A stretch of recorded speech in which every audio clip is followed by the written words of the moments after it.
he took the vow and he did so much japa for about 8 to 10 years. So, yeah, he is definitely. So, like, Shamkun Prabhu, do you want to add anything, or anybody else? Like, if you want to add. I joined just now. I was in another Okay. call and I joined just now to do the live streaming, Prabhu. So I have Okay. no context of today's call, Prabhu. Sorry. Okay. Harisham Prabhu, since you are there, if you have something to add, Hare Krishna. yeah, Hare Krishna. Yes, bro. Like my appreciation of today's like classes, right? As Maharaj was repeatedly pointing out through the class, these are very high teachings. But one thing which I liked is like here, many times when we hear the lectures of such very high uh, philosophy as well as like high realizations, most of the times we think like, oh, when can I reach that stage, or is it even possible to even reach there? Like that, we think about it, or we want to be at that stage at some point in time, which is okay. But what I see here is Maharaj, okay, just by glorifying those devotees like Rupa Goswami, Jiva Goswami, Bhaktisiddhanta Saraswati Thakur, Bhaktivinoda Thakur, he's just happy to even speak about those personalities, and very satisfying for him actually, to describe the glories of such wonderful devotees, and just being happy being their follower. That is something like which is very rare to see, and only great spiritual personalities like Maharaj, uh, without even a tinge of having why I'm not there, or like all those things. Rather, they feel happy that the acharyas whom we follow are there at that level, and they feel very happy to even describe about them to all the others of the great qualities of these acharyas. So this is something like I really appreciate, or like I liked when Maharaj expressed this. He had no trace of ego, no trace of what do you call? I don't have enough words to explain, but something which Maharaj explains is like being happy to even glorify these great personalities. Who has these qualities? That's it, bro, from my side. Thank you, Prabhuji. Thank you very much for sharing. Sarbari Mataji has something to share. Hare Krishna Prabhu, this is basically a question to you or maybe to Harisham Prabhu regarding what he said. Is Maharaj himself not in the prema stage? I mean, this is just a question, maybe out of humility or his utter humbleness is just, it doesn't mention it. It's just a question. I mean, is he himself, after so many years of his dedicated service, not in this prema stage himself? That was my question just. Thank you, Hare Krishna.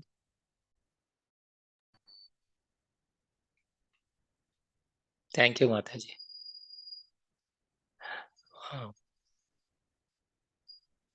Shamkun Prabhu, if you are online, I would like to say.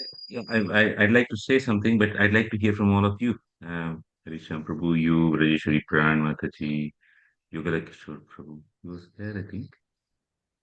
He left, maybe. Kumarika Mataji. Anybody. I'd like to hear from you all too. Hare Krishna Prabhu. Hare Krishna Mataji. Yes.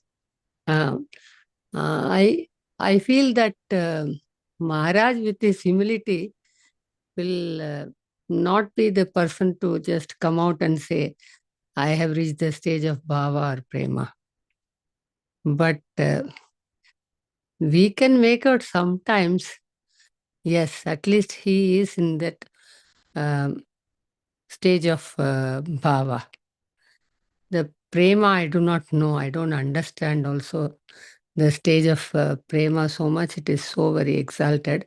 But in the stage of prema, bhava, there are some common features which even the mundane person like me can identify. There are some 5 qualities or 6 qualities given in that person, avyartha kalatvam. So if you take all those qualities, yes, it does fit in with the idea that yes, you can make out. And also sometimes, like in a lecture which I heard recently about hearing with a spiritual ear, he was enlarging upon that in the Festival of Holy Name, which happened in Houston. And he was telling about how to hold the lens when we want to concentrate the scattered sun's rays and make a hole on a paper.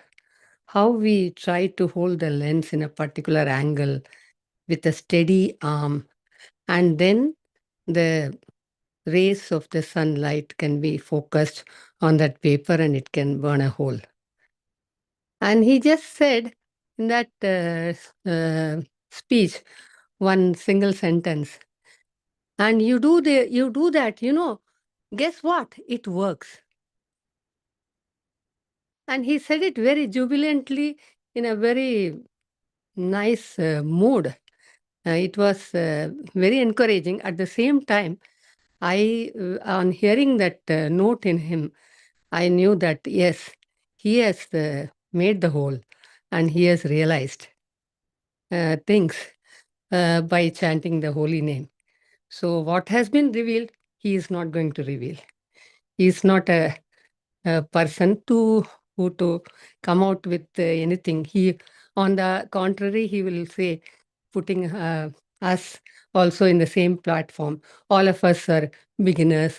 All of us have to go a long way.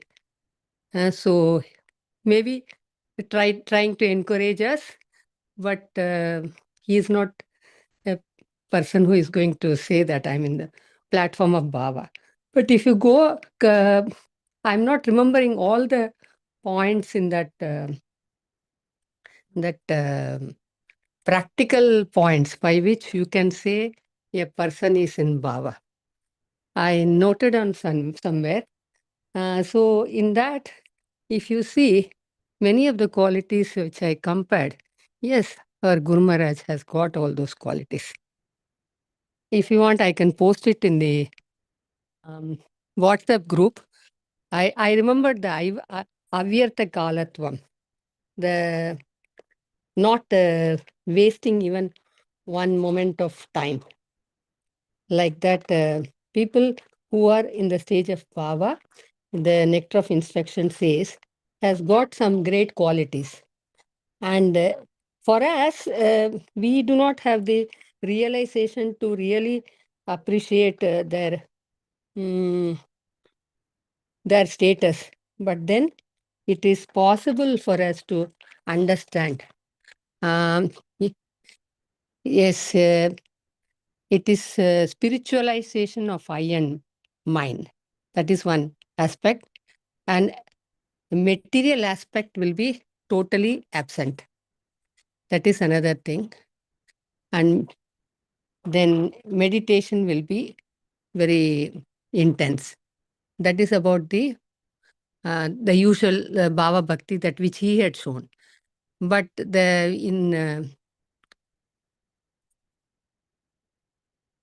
Letter of Devotion, Rupa Goswami, he says that Shanti or perseverance, Avyartha Kalatvam, that means not wasting even a moment, Virakti or detachment, Manasunyata, pridelessness, Asha Bandha, hoping always for mercy, and Samutkanta, intense eagerness, Namagana Sadaruchi, that everybody knows, Ashakti Tad Gunakyane, attachment to Lord's qualities, and Preeti Tad Vasastale, desire to live in the Dham.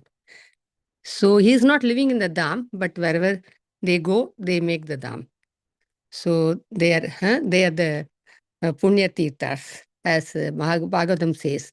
But if you see all these qualities, Mataji, like the perseverance, the avyarta kalatvam, or not wasting even a moment of time in prajalpa and other things, only for Krishna's, in Krishna consciousness living, detachment, pridelessness, you name it, and everything he's got it. So I went through all this, and I'm very sure he must be in bhava according to nectar of devotion at least, and also by our own observation. Thank you, Mataji. Thank you so much, Mataji. It was so beautifully explained, and your analysis was also so detailed. Thank you, Mataji. Hare Krishna.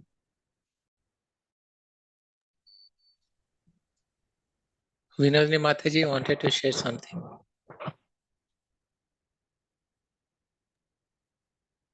Prabhu, this is regarding the previous stage before the prema.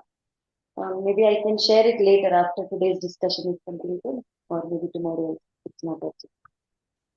Okay. Okay. Thank you, Kumarika Mataji. That was a very good explanation. Shamkan Prabhu or Harisham Prabhu also unmuted. Bro, I just wanted to appreciate Kumarika Mataji for sharing. That was it, bro. Okay.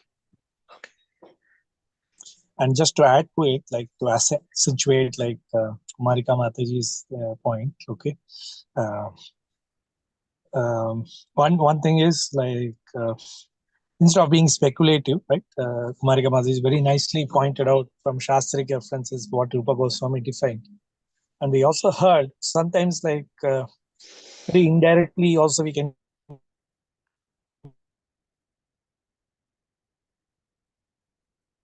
this week, maybe the previous week or 2 weeks back or something, Maharaj said about his god brother. One of his god brother has realized his relationship, Swarupa, with the Lord. Okay, what is the relationship he has with Krishna? And he's very intensely eager to chant. And Maharaj, just as a matter of fact, he said, okay, he shared it with me. Because of the relationship we share with each other. So he didn't come out and advertise himself, but rather he described his inner emotions during his chanting, all those things with Maharaj. Then one can get to know, okay, such one of the things is nectar of instructions is Dathati Prati Grihnati Guhyam Makhyati Prachati, right? The Guhyam, it says confidential thoughts which his god brother expressed to him. Okay, you can understand. Okay, unless another person is also at the same level or even higher or whatever it is, right? You don't feel to go on like share your very, very innermost confidential spiritual realizations with those persons, right? So one can indirectly know like Maharaj god brother shared his innermost confidential thoughts to Maharaj. One can understand that, okay, the god brother would have known like Maharaj is also at that level. So that's why he was able to share those very, very confidential relationships with Solnas Rompaswa Maharaj. So there are other indications, as Kumarika Mataji pointed out. There are other ways one can understand at what level Maharaj is in, rather than being there. And it's very difficult for people like me, because I don't even know unless until I listen to this class, like what are the other characteristics of personalities in prema, bhava, and all those things. So from these we can make a like kind of like Kumarika Mataji explained. We can understand, okay? They are in a very, very high stage of spiritual realizations. Yeah, Prabhuji. That's it from my side. Thank you, Prabhuji. Shamkan Prabhu, we want to hear from you also.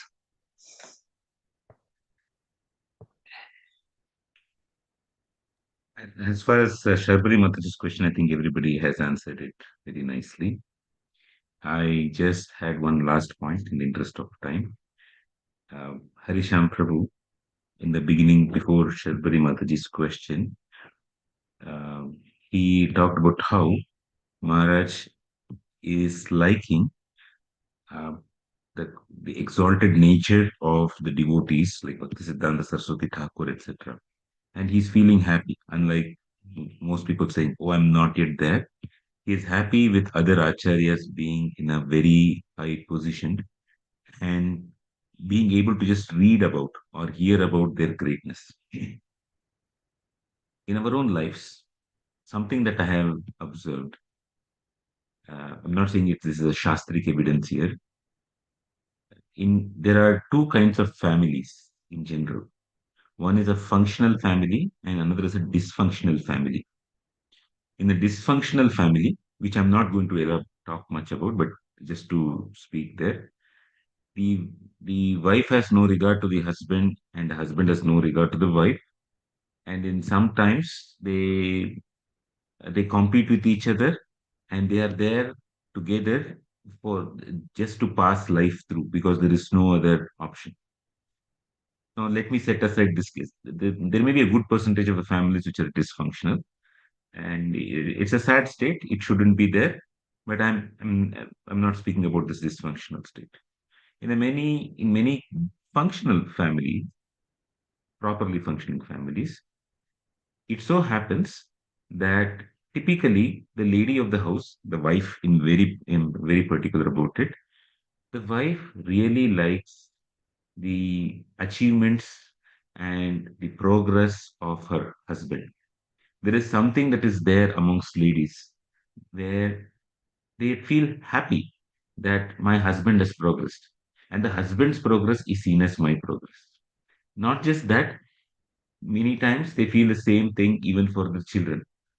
My child's progress is my progress. Amongst men, it is much less so. Uh, because men have a strong individualistic trait here that I have to get something. In very rare cases, I see men do it like this, but they're more happy, especially for their children. And sometimes some men go all the way to the extent of sacrificing their career, etc., so that they can see their child grow up to be nice individuals and excelling in some sphere of life. It could be spirituality, it could be studies, it could be sports, um, name it, whatever.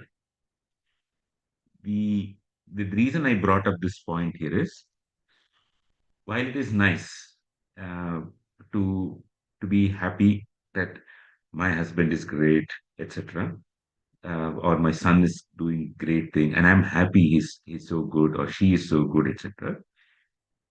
We should also expand this circle of the people to whom we feel that yes, I'm happy for their happiness. And as I'm speaking here, my thoughts go to Nityananda Pran Prabhu, who's happy with others being happy. And because I've had some conversations there. And this was at a time when he had nothing and the other person was having much more than him. It was so nice for him to just feel, okay, I'm so happy you are getting it. As for me, I may not have, and that's okay. And he was struggling for those very same things which others were having in some sense, and yet he was happy that they are having it. Uh, so, just that I wanted to bring in an added note, nothing else. Thank you. Thank you, Prabhuji. Thank you very much. So I think I would like to pause here, end the session today.